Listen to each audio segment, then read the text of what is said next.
네, 이번엔 정리 3.3입니다. 정리 3.3을 볼까요?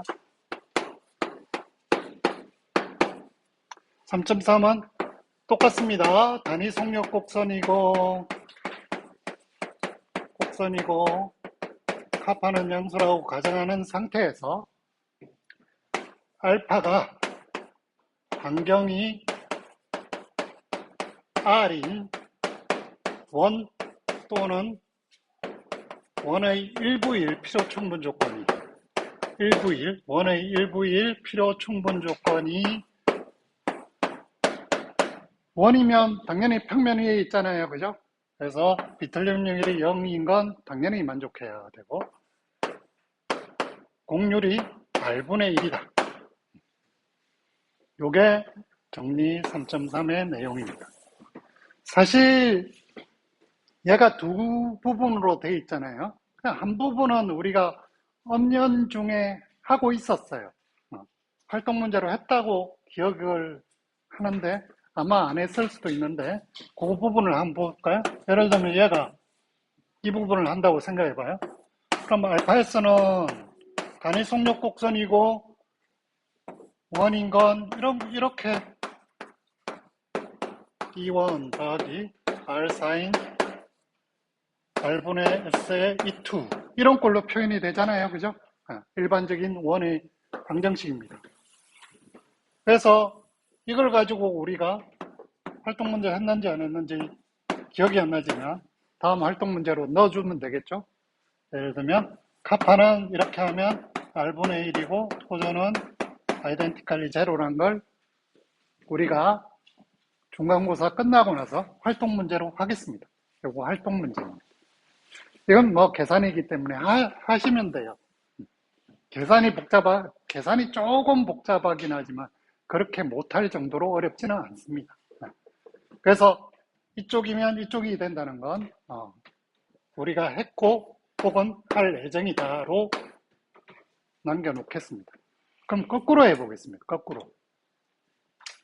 거꾸로 해보면 이게 이제 생각해보면 얘가 이 조건을 가지고 원을 찾아야 돼. 원을 찾으려면 어떻게 해야 돼요? 원의 중심을 찾아야 되잖아요. 그죠? 그러면 곡선이 이렇게 지나가고 여기 있으면 자, 우리가 원을 배운 게 있어요. 접촉원을 배웠죠. 접촉원을 배웠어요. 그럼 이 점을 지나면서 접촉원이 이렇게 돼 있는데 여기에서 이 방향으로 N 방향으로 R만큼 간 게 접촉원의 중심이었잖아요. 그죠? 그러니까 여기가 원의 중심일 것 같아요. 그죠? 이 곡선이 있는. 그러니까 생각해 보면 알파 S라는 점에서 어느 방향으로? N 방향으로. N에서 방향으로 R만큼 가야 되는데 R이 뭐일 거라고 짐작하냐면 카파분의 1이잖아. 그러니까 카파분의 1인 거예요. 그죠? 그죠? 지금 이거라는 건 뭐냐? 카파가 상수라는 거죠. 양수인 상수라는 거예요. 그렇죠? 지금 이게 맞나? 예. 맞습니다. 요거를 이렇게 할게요. 예. 예. 이렇게 놓겠습니다. 카파분의 1. 이렇게 두겠습니다. 그러면 얘가 원의 중심의 역할을 해줄 거라고 짐작을 해요. 그런데 문제는 S라는 변수를 따라서 움직여요. 그죠? 지금 가파는 상수니까 문제가 없어요. 그죠? 그래서 얘가 변수예요.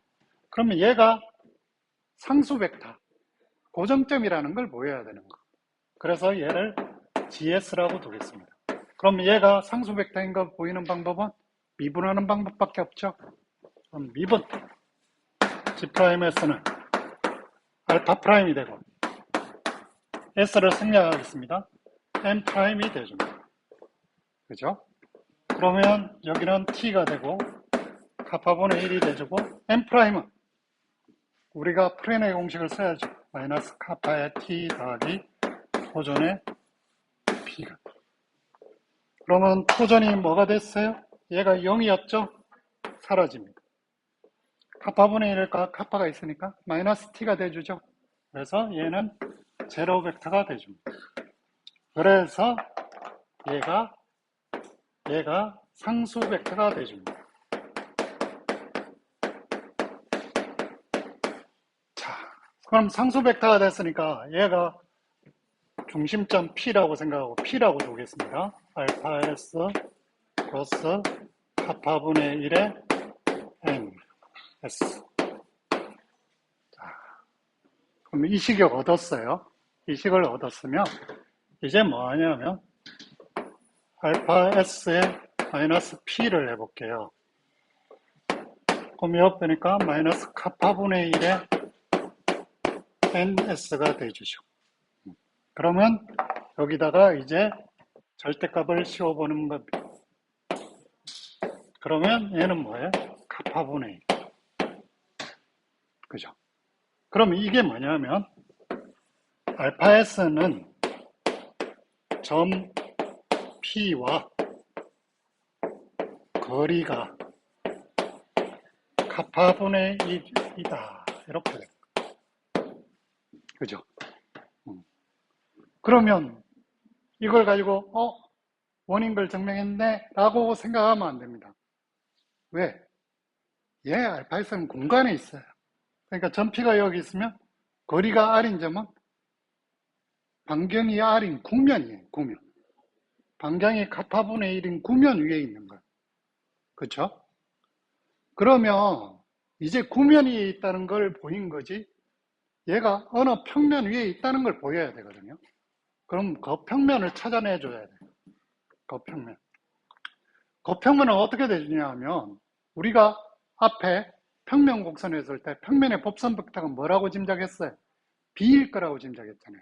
그렇죠? 그래서 B'은 이거는 지워놓을까요?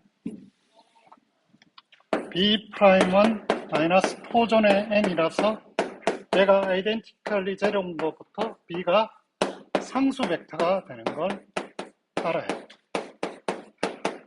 그렇죠? 그래서 B에 x-p 이꼴 제로. 그러니까 법선 벡터가 P이고 B이고 점 P 구면의 중심.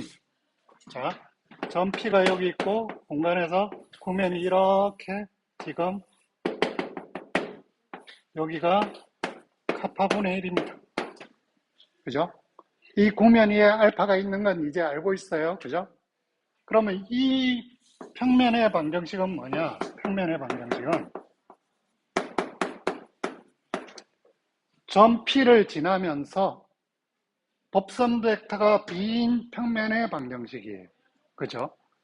그러면 뭘 보일 거냐면 알파 S가 이 평면 위에 있다는 걸 보이려고 해요. 그럼 이걸 보여야 되잖아요. 그죠?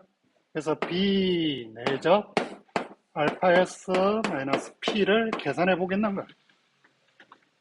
자, 알파 S 마이너스 P는 우리가 절대값 취하기 전에 요거였죠. 그죠? 그래서 B 내적 마이너스 카파분의 1에 n이 되는 거예요. B와 n은 수직이죠? 제로예요. 자, 그러면 B가 2벡터라면 지금 평면이 이렇게 여기가 B 벡터예요. 법선 벡터. 이 점을 지나. 그죠? 그러면 알파는 뭐냐? 이 평면에도 있고 이 구면에도 있어요. 그러면 교선이 어떻게 돼요? 원이 되죠. 정확하게 반경이 카파분의 1인 원이 되는 거예요. 그러니까 요거 위에 있는 게 교선 위에. 그러니까 원 전체가 되든 원의 일부가 되든 그러고 끝나는 거예요. 네, 여기까지 끝났습니다. 끝.